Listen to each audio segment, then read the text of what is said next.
Los que tenemos más de 40 recordamos a Peter Ustinov como Nerón en la película Quo Vadis, tocando la lira mientras Roma ardía. ¿Pero esa imagen se ajusta a la realidad? ¿Hasta qué punto la historia la escriben los vencedores? Soy Isabel Margarit, directora de la revista Historia y Vida, y estoy con nuestra colaboradora Ana Echeverría. Si nos acompañas, recrearemos aquella Roma llena de intrigas y pondremos el foco en algunos de los hechos más polémicos que se atribuyen al emperador. Hola, Ana. Hola, Isabel. Nerón es un personaje tan fascinante como controvertido. Si con sucesos recientes como, por ejemplo, el 11S, ya se difunden teorías dudosas, incluso conspiranoicas, imaginemos hasta qué punto resulta difícil contrastar la veracidad de rumores o fake news que tienen 2000 años de antigüedad. El caso del emperador Nerón es paradigmático, ¿verdad, Ana? Sí, a Nerón la tradición lo ha convertido en el perfecto villano. No solo se le acusa de haber cometido toda clase de crímenes, y muchos de ellos horrendos, sino que es que además se le ridiculiza. El nombre de Nerón evoca esa caricatura de emperador débil, vanidoso, ridículo, que se cree un gran artista y no lo es, tocando la lira y tan pancho mientras arde Roma entera. Se le ha retratado como un psicópata capaz de destruir la capital de su imperio y dejar sin hogar a miles de personas solamente para inspirarse y componer un poema trágico. Pero esta caricatura no es del todo real, aunque tampoco surgió de la nada. Así que hoy vamos a intentar dibujar un retrato un poco más realista de Nerón. Repasemos entonces algunos datos escalofriantes de la trayectoria de Nerón. Matricidio, asesinato de su hermanastro y de 2 de sus esposas, ejecuciones de intelectuales y políticos, incendio de Roma, persecución a los cristianos. Bueno, menudo currículum. Y que lo digas, parece la vida de un sádico y un loco. Pero es importante ponerla en contexto. Algunas de las cosas que se han contado sobre Nerón no está claro que sean ciertas. Y sobre todo hay que tener en cuenta que las fuentes históricas no son del todo fiables, porque son fuentes interesadas. Los historiadores de la Roma clásica, como Tácito, Suetonio, Dion Casio, que son los que hablaron concretamente de Nerón, pertenecían a la clase senatorial, que estaban enemistados con la política populista de Nerón, ¿no? Y además, en concreto, Suetonio y Dion Casio pretendían adular a las siguientes dinastías de emperadores. Eso es muy importante resaltarlo. Hay que tenerlo muy en cuenta porque no es que fueran malos historiadores, pero su concepción de lo que era la objetividad histórica no era como la moderna, y además hay que tener en cuenta que eran juez y parte. Y además a toda la familia de Julio Claudia, que es la familia imperial a la que pertenecía Nerón, se le atribuyen asesinatos. No es el único. Hay que pensar que el imperio se estaba gestando en aquel momento y el poder aún era frágil. Claro, hablando de los Julio-Claudios, una dinastía, bueno. Sí. Para comprender el carácter de Nerón y algunas de sus decisiones, hay que remontarse a su infancia y a su situación familiar, que siempre fue muy complicada. Complicadísima, es que la dinastía Julio-Claudia daría para un culebrón. Pero baste decir que Nerón pasó una infancia difícil, entre otras cosas porque su tío Calígula hizo desterrar a su madre, Agripina, y entonces se tuvo que criar con una tía paterna, Domicia Lépida, con la que además Agripina no se llevaba nada bien y de hecho acabaría instigando su asesinato. O sea, imagínate, te crías con tu tía, tu madre la hace asesinar, ese era el panorama. Claro, sí, sí. Y bueno, sobre su infancia se han contado también muchas leyendas, pero todas son bastante interesadas, en un sentido o en otro. Una leyenda dice que el sol lo iluminó exactamente en el momento de nacer y eso lo utilizó la propaganda de su régimen para vincularlo al dios Apolo durante su reinado. Pero también se cuenta que sus primeros tutores fueron un barbero y un bailarín. Y eso es bastante peculiar y es probable que fuera una exageración. Claro. Ideada después para ridiculizar la vocación escénica que tenía Nerón de adulto e incluso el peinado que llevaba, que era bastante extravagante. Sí. Marcó tendencia. Marcó tendencia, sí. Agripina, volvamos a Agripina, que es, todo un personaje. Agripina fue una madre realmente ausente, pero sin embargo desempeñó un papel crucial en la vida de Nerón y en su carrera política, especialmente a partir de su matrimonio con el emperador Claudio. Pero la relación entre madre e hijo fue muy complicada. A ver, cuéntanos por qué. A ver, Agripina era una mujer formidable, extraordinaria en muchos sentidos. No todos buenos, pero en muchos sentidos extraordinaria. Algún día deberíamos hablar de ella. Seguro. Era una mujer ambiciosa, fuerte, tozuda, altiva, luchadora, que no paró hasta ver a su hijo sentado en el trono de Roma. Pero esas mismas cualidades que le ayudaron a impulsar la carrera política de Nerón acabarían convirtiéndose en un problema para ambos. ¿Qué hace Agripina en el momento en el que ella consigue ser esposa del emperador Claudio? Pues consigue que Claudio adopte a Nerón, lo que implicaba nombrarle heredero, en lugar de nombrar heredero a su propio hijo natural británico, porque Claudio ya tenía un hijo de un matrimonio anterior. Y además organiza su matrimonio con Octavia, que era la otra hija natural que tenía Claudio, con Mesalina, con la esposa anterior. Todo esto le sirve para legitimar al candidato, o sea, como candidato a Nerón al trono imperial, ¿no? Bueno, al final estas intrigas dan su fruto. Nerón es nombrado emperador a la muerte de Claudio con solo 17 años y la primera contraseña que le da a la Guardia Pretoriana es Optima Mater, que significa la mejor de las madres, en agradecimiento a todo lo que había hecho por él. A veces se habla de si pudo haber alguna relación incestuosa entre Nerón y su madre. No hay verdaderos indicios y este tipo de rumores eran muy frecuentes en la época y tenían más bien el objeto de desprestigiar. Pero ¿qué acaba sucediendo entre esta Optima Mater y su hijo? Pues que la relación se va enfriando. Agripina había escogido a Séneca, nada menos, al filósofo estoico, como tutor de Nerón, pero las ideas de Séneca eran más progresistas que las de Agripina, que era muy conservadora, y ella poco a poco va viendo que su influencia sobre su hijo mengua y crece la influencia de Séneca y de su entorno. Así que llega un momento en el que cambia y amenaza a su propio hijo con aupar al trono británico. Claro. Porque no consigue manejarlo. Sí. Y en ese momento, británico, el hermanastro muere muy oportunamente. Siempre se ha dicho que pudo ser envenenado por Nerón. La verdad es que la reacción de Nerón en aquel momento, que por lo visto se lo quedó mirando muy frío y dijo, no, ya se recuperará, tiene epilepsia, hace pensar que quizás él no tuvo nada que ver y pudo ser realmente una muerte natural por una complicación de la epilepsia que efectivamente británico parecía. Pero en cualquier caso, la relación sigue enturbiándose, hay nuevas amenazas y llega un momento en el que se cuenta que Agripina sufre un accidente de barco en el lago de Bayas que podría haber sido provocado por Nerón o por sus partidarios y, sin embargo, sobrevive. Envía un mensaje a su hijo diciéndole que está bien y fingiendo que aquí no pasa nada, pero ya sabe que no tiene apoyos y, en realidad, bueno, pues al final es asesinada por orden de Nerón. Y bueno, se cuenta que las últimas palabras de Agripina a los soldados que venían a matarla fueron «hiéreme en el vientre», como diciendo... Sí, vamos, de una madre a un hijo. De una madre a un hijo, hiéreme a un hijo. Exacto. Pues bueno, volviendo a Agripina, la madre de Nerón fue sin duda, como hemos visto, un personaje clave en su carrera política, para bien y para mal. Pero no fue la única mujer importante en la vida de Nerón. Hay por lo menos otras 4. Octavia, Acté, Popea Sabina y Estatilia Mesalina. ¿Qué papel desempeñó cada una en la vida de Nerón y en su reinado? Sí, Octavia ya hemos visto que era su hermanastra, era hija del emperador Claudio y de la segunda esposa de Mesalina, y casarse con ella le sirvió a Nerón para legitimar su condición de heredero. Se casaron cuando él tenía solo 16 años y ella menos aún, ella 12, y es probable que nunca llegaran a hacer vida de esposos. El caso es que llega un momento en que Nerón la destierra y posiblemente la hace ejecutar para casarse después con Popea Sabina. El primer gran amor de Nerón fue la liberta Acté, y Nerón llegó incluso a considerar la opción de casarse con ella, cosa que enfureció a su madre. Fue uno de los problemas importantes que hubo entre madre e hijo.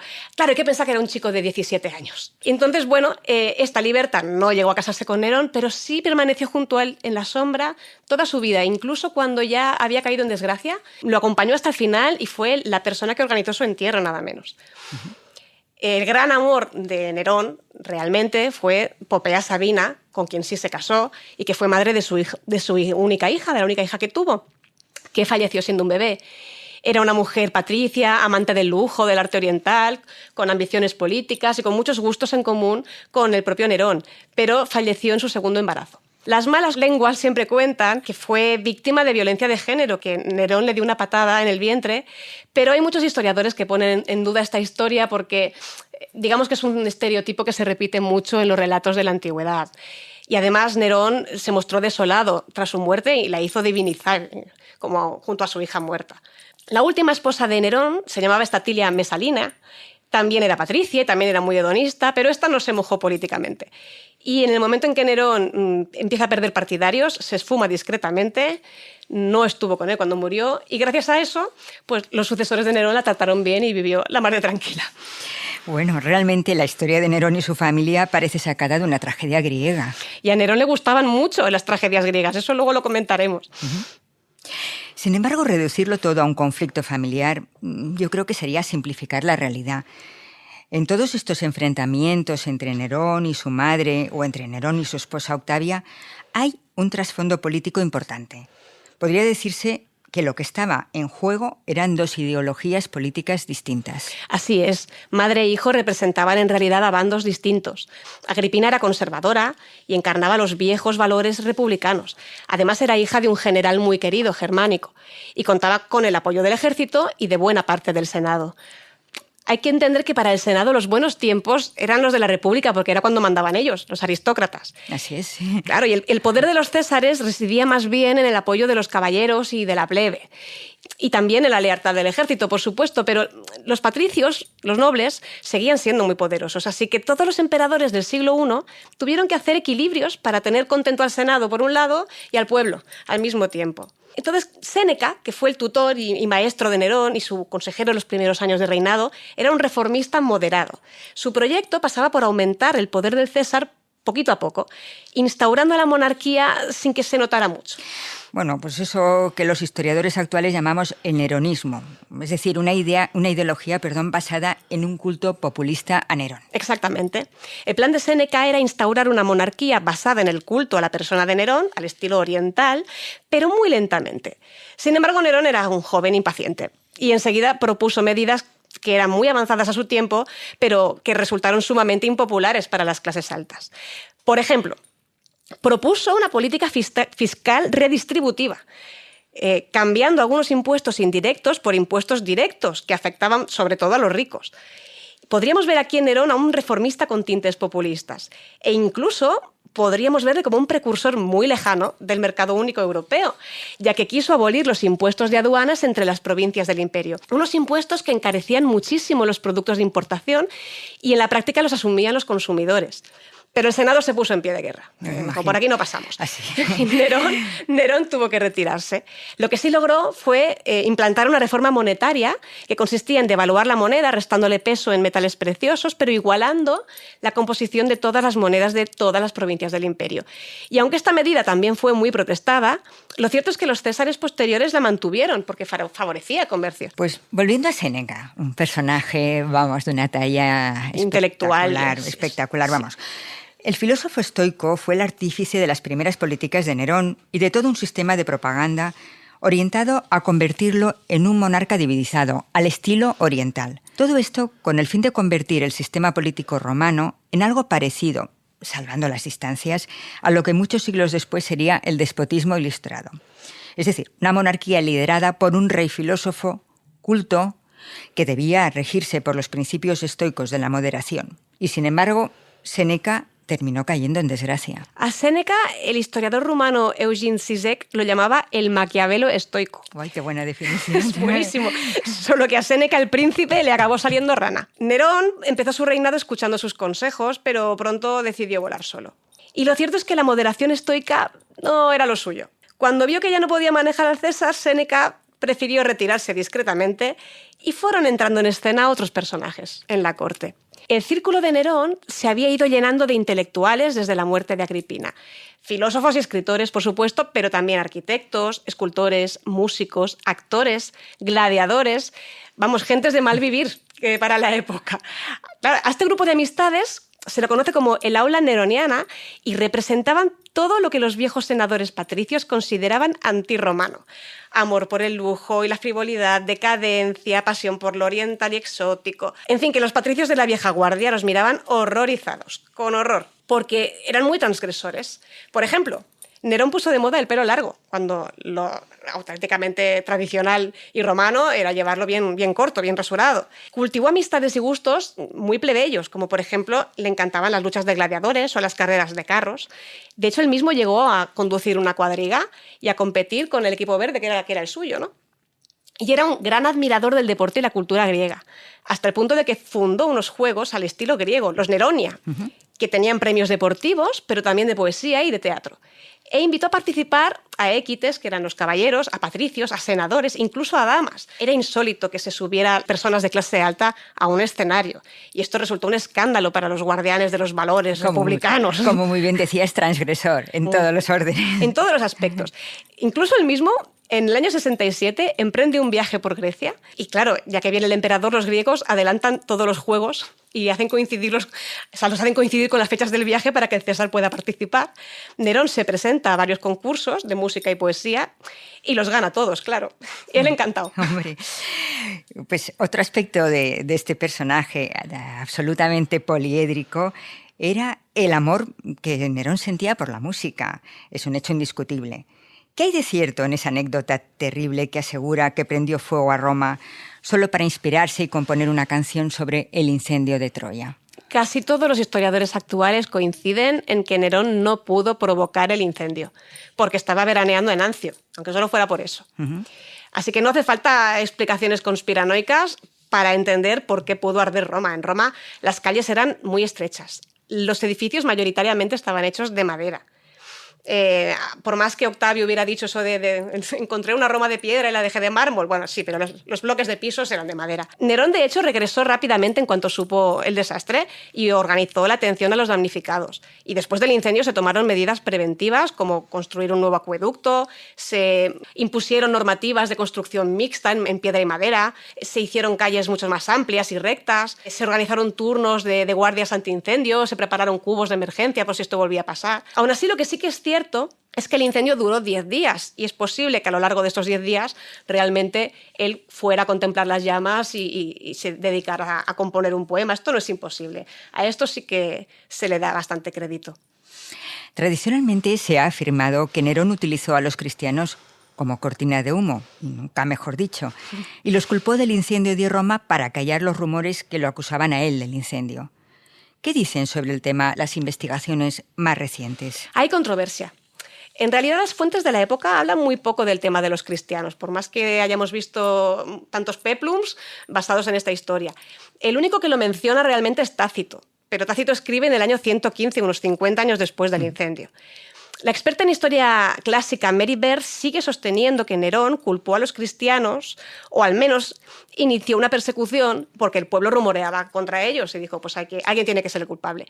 En cambio, el también historiador Brent Shaw defiende que no hay evidencia de esto y que en aquel momento histórico los romanos ni siquiera distinguían a los cristianos de otros judíos. Una tercera posibilidad sería que la propia comunidad judía, que consideraba a los cristianos en aquel momento una secta peligrosa, los acusara ante la emperatriz Popea, que tenía muy buena relación con los judíos. En cualquier caso, los rumores sobre la culpabilidad de Nerón continuaron, seguramente alimentados por su plan de reconstrucción de Roma. Gracias al incendio, Nerón pudo construirse un palacio descomunal, la Domus Aurea. Todo un derroche en un momento tan trágico. La Domus Aurea fue el gran legado arquitectónico de Nerón, pero seguramente también su mayor error estratégico. En un momento en el que tantos romanos habían perdido la vida o sus casas, no despertó muchas simpatías que el César se construyera un complejo gigante de palacios decorados con pan de oro ahí a la orilla de un lago artificial, que era tan grande. Cuanto menos provocador. Claro, es muy provocador. El lago aquel era tan grande que más adelante se construiría allí el Coliseo. Y para decorarlo, además, se dedicó a saquear obras de arte de otras ciudades, como Pérgamo. Incluso se hizo levantar una estatua de más de 35 metros de altura. ¡Buah, qué barbaridad! Era una megalomanía total. Absoluta. El palacio, para que nos hagamos una idea, ocupaba el triple que la actual Basílica de San Pedro junto con los jardines del Vaticano. Los romanos ya hacían broma. Decían que se iban a tener que mudar todos al pueblo vecino, a Velles, porque en Roma no iba a quedar sitio para nadie más. Bueno, en ese momento Nerón además aparece, evidentemente, como tú comentabas y también explicabas, pues eso, como un megalómano, como incluso un corrupto. ¿Pero se volvió también un tirano? Sin duda estos derroches y excesos minaron su popularidad y abonaron el terreno para que surgieran algunas conspiraciones, como la conjura de Pisón, en las que estaban implicados íntimos amigos de César, como Lucano o Séneca. El mismo Séneca parece que pudo acabar decidiendo que convenía frenarlo. Esto probablemente le provocó a Nerón una enorme inseguridad, porque la represión fue salvaje, incluso indiscriminada. Inició una caza de brujas contra supuestos conspiradores, entre ellos muchas personas de su círculo de confianza, como Petronio, que había sido el árbitro de la elegancia de su corte. Así es. Y le obligó a sucederse a él y también a senadores de reconocido prestigio, a exaltos cargos políticos, a veces con sus esposas y sus hijas también. Luego confiscaba sus bienes y los invertía en el casoplón. Ese reinado de terror minó todavía más su popularidad, hasta que la última conspiración, la de Galba, acabó con el propio César. Claro, tras su muerte, sus enemigos lo sometieron a una damnatio memoriae. Derribaron sus estatuas y los siguientes emperadores construyeron otros edificios y equipamientos sobre las ruinas de la famosa Domus Aurea. Consiguieron que Nerón fuera recordado como un villano, pero no lograron que cayera en el olvido. Es más, incluso después de su muerte, Nerón continuó teniendo sus fans, sobre todo entre la plebe. Su libertad acte, como decíamos antes, que se mantuvo con él hasta el último minuto, se encargó de enterrarlo, y se cuenta que durante muchos años la gente depositaba flores en su tumba. Es más, durante un tiempo incluso corrió el rumor de que seguía vivo. Empezaron a aparecer falsos Nerones, impostores pues semejantes a las chicas que se hicieron pasar por la princesa rusa Anastasia a principios del siglo XX, o como los falsos Elvis Presley. Es que, bueno, dado el perfil de Nerón y como músico que era, la comparación con alguna gran estrella del rock, ¿tú crees que le habría gustado? Sí, según la tradición, sus últimas palabras fueron: «¡Qué gran artista muere conmigo!». Revelador y concluyente. Para acabar, Ana, ¿qué nos recomiendas para saber más sobre Nerón? Pues si escucháis este podcast antes del 24 de octubre de 2021 y tenéis la oportunidad de viajar a Londres, el British organiza una exposición interesantísima titulada Nerón, el hombre detrás del mito. Pero si esto es imposible, que sería bastante comprensible también, no os preocupéis, porque hay un libro muy esclarecedor de Pilar Fernández Uriel y Luis Palop que se titula Nerón, la imagen deformada. Lo publica Aldebarán Ediciones. Pues con estas magníficas recomendaciones nos despedimos hasta el próximo podcast de Historia y Vida.